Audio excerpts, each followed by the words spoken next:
Bapak Ibu Saudara-saudara yang dikasihi Tuhan, selamat pagi, Shalom.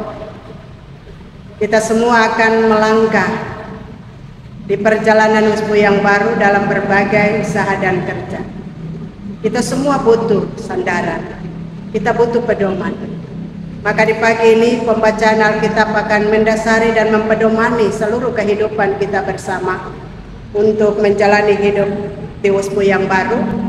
Pembacaan kita di pagi ini terbaca dalam kitab Amsal pasal 21 ayat yang ke-20.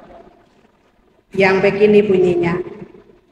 Harta yang indah dan minyak ada di kediaman orang bijak, tetapi orang yang bebal memperoskan.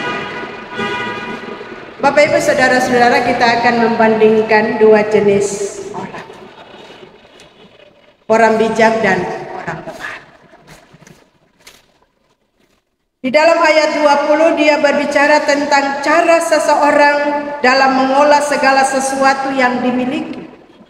Yang dikatakan harta yang indah dan minyak ada di kediaman orang bijak, tetapi orang yang bebal memperoskan. Ibu bapak dan saudara-saudara yang dikasihi oleh Tuhan, ada banyak keluarga Kristen yang mengalami masalah. Baik itu masalah keuangan dan juga masalah ekonomi. Dan ini merupakan sebuah masalah yang terjadi dalam kehidupan kekristenan, di mana pendapatan relatif besar dan mencukupi. Pertanyaannya, kemana saja pendapatan yang ketong terima berupa uang? Dan oleh karena itu ibu bapak yang mau dikatakan kepada setiap kita, kemampuan kita dalam mengelola kekayaan akan menentukan kepercayaan Tuhan kepada kita atas kekayaan. Sebab dikatakan di dalam Matius pasal 6 ayat 21, karena di mana hartamu berada, di situ juga hatimu berada.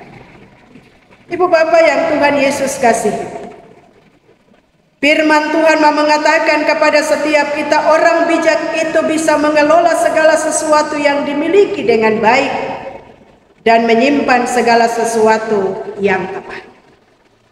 Berbeda dengan orang bebal, mereka sangat boros dengan apa yang mereka miliki. Mereka tidak mampu menahan apa yang mereka miliki, asalkan memuaskan diri mereka dengan apa yang mereka punya.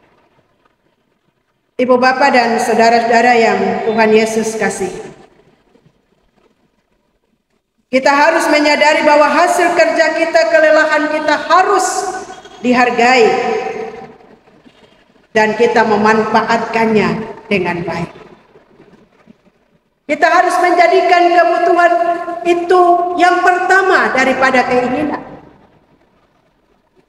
supaya ketong merasa berkurang. Kalau ketong memprioritaskan keinginan daripada kebutuhan, maka ketong merasa bahwa ketong kurang, tidak cukup, tidak pas. Dan oleh karena itu kita mesti ingat bahwa dalam setiap penghasilan yang ketong dapat, mari kita sisihkan apa yang menjadi bagian Tuhan. Ingat ibu bapak, berkat yang ketong peroleh itu Tuhan kasih lewat kerja yang ketong lakukan. Sebab Tuhan sudah bilang, dengan berpeluh baru bisa menikmati makanan. Jadi kalau ketong suka kerja, lalu Tuhan suka kasih berkat, ingat di dalam berkat itu ada Tuhan pembagian. Mari sebagai warga jemaat, mari ketong memberi apa yang menjadi bagian Tuhan lewat berkat yang Tuhan sudah kasih, yaitu persembahan persepuluhan. Supaya masih ada 90%. Dan ketong meyakini bahwa Tuhan akan mencukupkan segala sesuatu ketika ketong memprioritaskan kebutuhan itu lebih utama daripada itu. Supaya ketong sebagai orang-orang percaya, sebagai keluarga-keluarga Kristen tidak merasa kurang. Selalu ada kecukupan yang ada pada kita. Maka tema minggu ini hidup dalam kesederhanaan mengajak kita bagaimana kita menggunakan berkat Tuhan dengan baik. Tetapi jangan lupa harus mensyukuri berkat yang Tuhan sudah kasih. Berapa besar nilainya, kita harus menyatakan syukur. Jangan karena gengsi, jangan karena keinginan, jangan karena mau bersaing, maka ketong lebih memprioritaskan keinginan daripada kebutuhan. Maka disitulah terletak ketong merasa tidak cukup, merasa kurang terhadap apa yang ketong jalani dalam berkat yang Tuhan kasih. Ibu bapak yang Tuhan Yesus kasih, ingat kio, kalau Tuhan suka kasih berkat, ketong lebih mengutamakan kebutuhan. Jangan karena si A sudah punya mobil Avanza, katong mulai seperti dia mobil Avanza. Katong lihat si A pun tas bagus, katong mulai tas bagus seperti dia. Padahal mari katong mengatur apa yang lebih menjadi kebutuhan utama dalam keluarga, supaya katong merasa cukup dari berkat yang Tuhan sudah kasih. Ada istilah bilang besar pasak daripada tiang, besar pengeluaran daripada pendapatan. Pada akhirnya ketong akan mengalami kesulitan untuk memenuhi setiap kebutuhan hidup kita, karena ketong lebih memprioritaskan keinginan daripada kebutuhan. Ibu bapak dan saudara-saudara yang Tuhan Yesus kasih, jauh lebih penting adalah apa yang dibutuhkan, bukan apa yang diinginkan. Karena mendahulukan yang dibutuhkan akan membuat hidup kita aman, akan membuat hidup kita merasa cukup. Tetapi jika kita mendahulukan apa yang menjadi keinginan kita, maka bisa saja kita akan semakin susah dalam menjalani hidup. Mari ketong hidup terus dalam kesederhanaan. Bukan berarti ketong ketinggalan zaman, bukan berarti ketong ketinggalan mode, bukan berarti ketong kalah bersaing dengan orang lain. Memang ibu bapak itu penting, tapi mari ketong dahulukan kebutuhan daripada keinginan. Bapak gaya tidak boleh ketinggalan zaman, itu urusan kedua. Tapi mari ketong melakukan apa yang menjadi kebutuhan. Sebab dikatakan kepada setiap kita, mari ketong memanage segala kebutuhan yang terbaik bagi setiap pribadi, keluarga dan rumah tangga. Dikatakan di dalam Lukas 16 ayat 10 sampai 11, barang siapa setia dalam perkara-perkara kecil, ia setia juga dalam perkara-perkara besar. Dan barang siapa tidak benar dalam perkara-perkara kecil, ia tidak benar juga dalam perkara-perkara besar. Jadi jikalau kamu tidak setia dalam hal mamon yang tidak jujur, siapakah yang akan mempercayakan kepadamu harta yang sesungguhnya?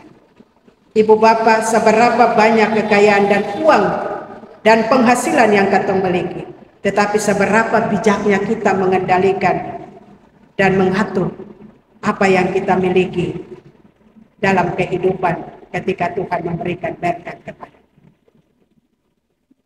Oleh karena itu, mari sebagai orang-orang percaya, hiduplah dalam kesadaran.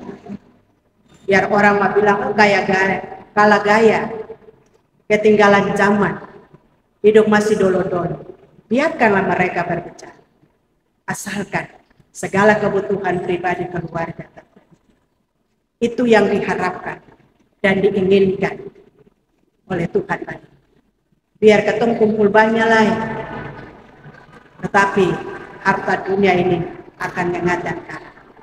Tetapi harta surgawi adalah hidup rohani kita tetap berkenan. Sebab Tuhan sudah bilang di dalam doa Bapa kami, berikanlah kami makanan yang secukupnya. Jadi cukup saja kita menikmati berkat Tuhan. Seberapa besar nilainya dan banyaknya berkat Tuhan, mari kita syukur. Sebab Tuhan juga sebilang per bangsa Israel, kumpul segomer saja, mana itu, tidak boleh lebih. Hiduplah dalam kesederhanaan dan lebih utamakan kebutuhan daripada keinginan sebagai orang-orang percaya. Maka dari situ kita memaknai apa yang menjadi bagian kita dan apa yang menjadi bagian Tuhan. supaya ketong merasa cukup, supaya ketong tidak akan merasa kurang, karena ketong memberi apa yang menjadi bagian Tuhan, dan Tuhan tetap memberi apa yang menjadi bagian Tuhan bagi kita sekalian. Tuhan Yesus memberkati. Amin.